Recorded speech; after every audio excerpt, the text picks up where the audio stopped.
What up, everybody? It's your boy Young Fizz, aka Mr. Dope Status on Instagram, and welcome back to another Maschine tutorial.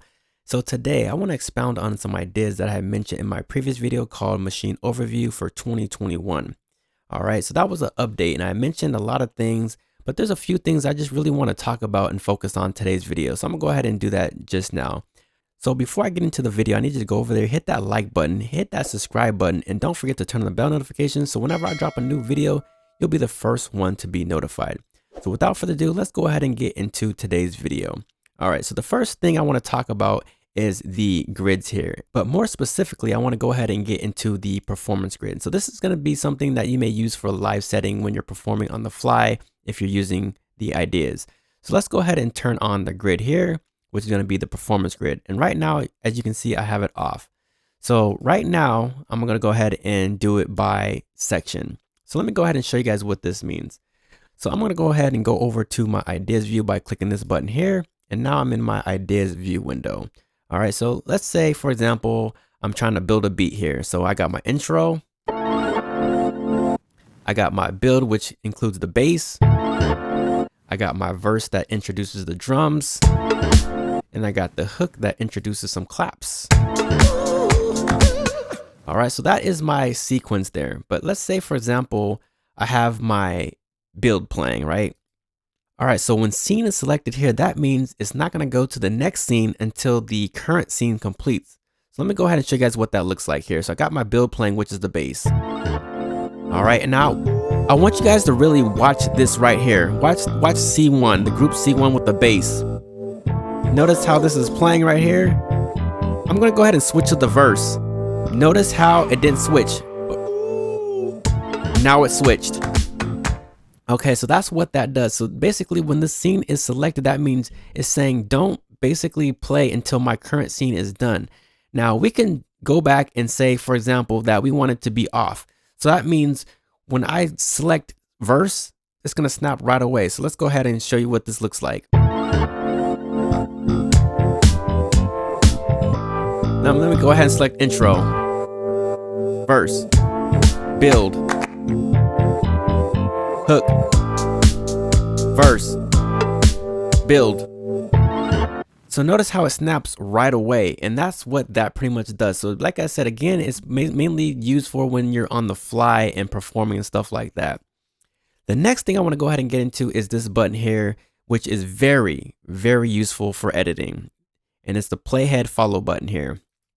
So when this is selected, Maschine is going to follow your playhead. All right, so check this out. Let me go ahead and switch over to the song view window to demonstrate this here. All right, so let's say, for example, I have my verse called up, and let me zoom all the way in. If you guys don't know how to zoom in very quickly, let me go ahead and show you guys if you're not using the Maschine controllers here. To zoom in, you just click right here anywhere on this little bar here, and you hold down Command, and you could go arrow up, and that's gonna zoom in very quickly. I'm just gonna hold that down, zooming in very quickly, all right? And the same thing applies for when you're down here, all right? So I'm just gonna click that, and I'm just gonna zoom in very quickly.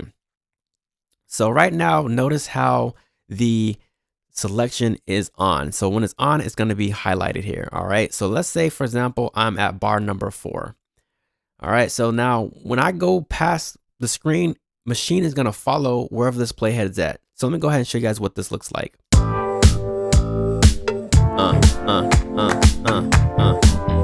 See how it just smoothly snaps? If you didn't catch that, make sure you rewind the video to play that again, all right? All right, so let me go ahead and show you guys something else here. So I'm gonna go ahead and zoom all the way in again, and I'm just gonna back this up just a little bit, and we're gonna go ahead and turn this off. Now, let me show you guys what it looks like when it's turned off. So let me go ahead and select bar number 5 here.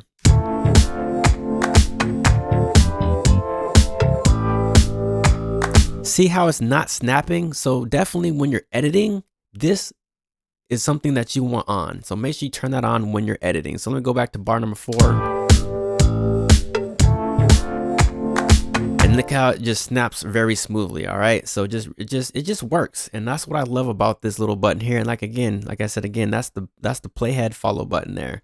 So that means wherever your playhead is in Maschine, Machine's gonna follow it. All right. So the next thing And the last thing I want to introduce to you guys here is the grids here. And this grid is very important. Let me tell you guys why this grid is important.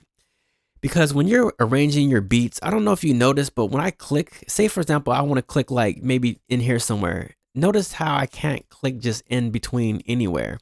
Now, even when I use my jog wheel on my machine controller, I still can't get like a fine edit here.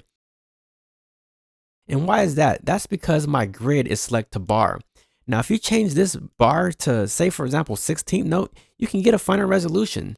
So check this out. I can click right there. And if I use my jog wheel to scroll, or I can use the arrow over on my controller, and I'm using the Maschine Studio. So arrow over, or if I use the jog wheel, I can get finer edits here. Now, the same thing applies down here. But notice, if I select here and I say bar, it's not doing the bar. And why is that? Because I'm not holding down shift. So I'm using my machine controller. I'm just going to hold down shift and I can jump between the bar now. So let's say, for example, I want a finer edit. So 1 and 1/28 here. So if I don't hold down shift, it's just going to jump regularly, right? But if I hold down shift on my machine controller, I'm actually doing the 1 and 1/28. Now I can go ahead and change that to, say, for example, an eighth. So now look at this. Check this out. Nice. I can use the arrow over, same thing. So let's go back. Right there. Hold down shift, arrow over, or I can use my jog wheel. And that is something that I feel like everybody should know. So when you're editing, these features are going to come in handy. So definitely make sure this is on when you're editing. And like I said, on means it's selected, off means it's not going to jump. So when you're editing, you definitely want this on, and then using the jog wheel and setting your grids to the appropriate time signatures / the grids is it's gonna work better for you in your favor. I hope this tutorial has helped you guys. If you have any questions, please leave the comments and questions down below. It's your boy Young Fizz, aka Mr. Dope Status, and we will see you on the next tutorial.